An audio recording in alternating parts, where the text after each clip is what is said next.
যদি হত্যা করা ইসলামে কঠোরভাবে নিষিদ্ধ হয়, তাহলে কেন মুসলমানদের আধ্যাত্মিক নেতারা জিহাদের নামে যে হত্যাকাণ্ড চলছে তার প্রকাশ্য সমালোচনা ও বিরোধিতা করছেন না? মুসলমানরা কিভাবে কতিপয় মুসলমানের ইসলামের অপব্যবহার ও অপব্যাখ্যা মেনে নিচ্ছেন, যারা সারা বিশ্বে মুসলমানদের নামে কলঙ্ক লেপন করছেন? বোন সুন্দর একটা প্রশ্ন করলেন। বললেন যে তিনি ইসলামের শিক্ষা থেকে অনুপ্রাণিত হয়েছেন, ইসলাম নিরপরাধ মানুষ হত্যার বিপক্ষে, কিন্তু তবুও কেন সব মুসলিম নেতারা একত্রিত হয়ে এর নিন্দা করে না যেসব হত্যাকাণ্ড চলছে জিহাদের নামে, এবং এ ধরনের কিছু কুলাঙ্গারের কারণে ইসলাম কলুষিত হচ্ছে? বোন, বিস্তারিত জবাবের জন্য আপনাকে 1 বছর আগে 2008 সালের নভেম্বরে বিগত শান্তি সম্মেলনে আমার আলোচনার শেষ দিকের কথাগুলো শুনতে হবে। দ্বিতীয় আন্তর্জাতিক শান্তি সম্মেলনে আমার শেষ বক্তব্যটার বিষয় ছিল মিডিয়া এবং ইসলাম, যুদ্ধ না শান্তি। প্রধানত যারা দোষী তারা হচ্ছে মিডিয়া।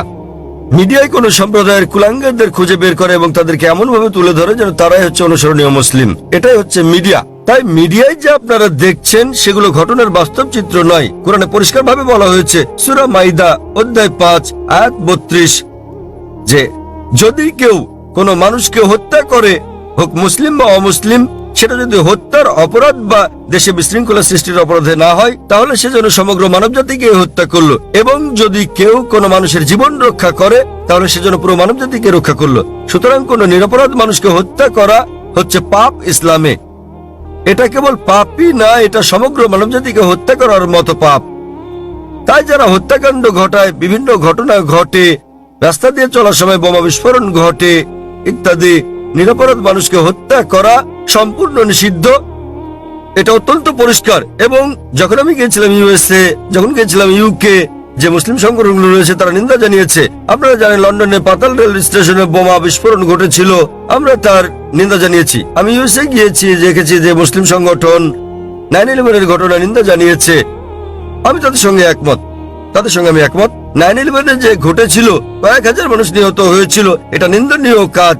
কে এটা করেছে আমি জানি না, আমি বলছি না যে মুসলিমরা করেছে, এটা হচ্ছে মিডিয়া। তারা বলছে কোনো প্রমাণ নেই, কোনো প্রমাণ নেই।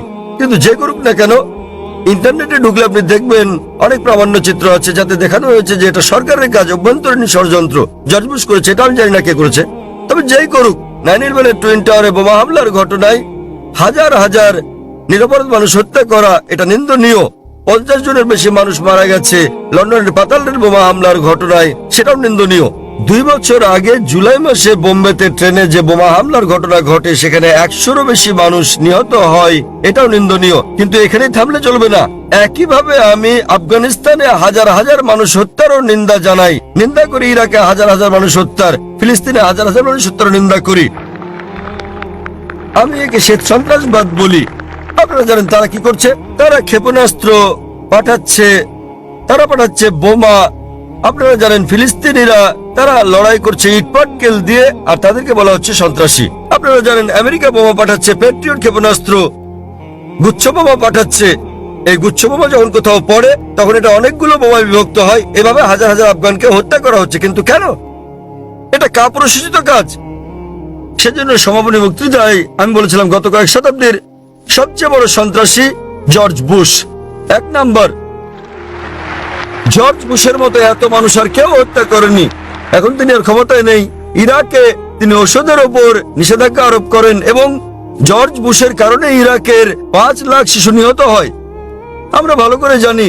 এমনকি যদি একমত হয়ে যায় সেখানে একজন লোক লুকিয়ে আছে, এই লোকটি যে বিন লাদেন, তার তো কোনো প্রমাণ নেই। যদি তিনি লুকিয়েও থাকেন, ভাবুন সেক্ষেত্রে আপনি একজন মানুষের জন্য হাজার হাজার মানুষকে হত্যা করছেন। এটা দুঃখজনক। আমরা দেখতে পাচ্ছি যে এটা মিডিয়া তুলে ধরছে। মিডিয়া যা তুলে ধরছে তা হচ্ছে মুসলিমরা এই কাজ করেছে। আমি জানি বোন, কুলাঙ্গার আছে, আমাদের সম্প্রদায়ে কুলাঙ্গার আছে, সব সম্প্রদায় তো কুলাঙ্গার রয়েছে। ভারতীয় মিডিয়া কাশ্মীর নিয়ে কথা বলে, কতবার বলেছে আসাম নিয়ে, নকশাল মাওবাদীদের নিয়ে।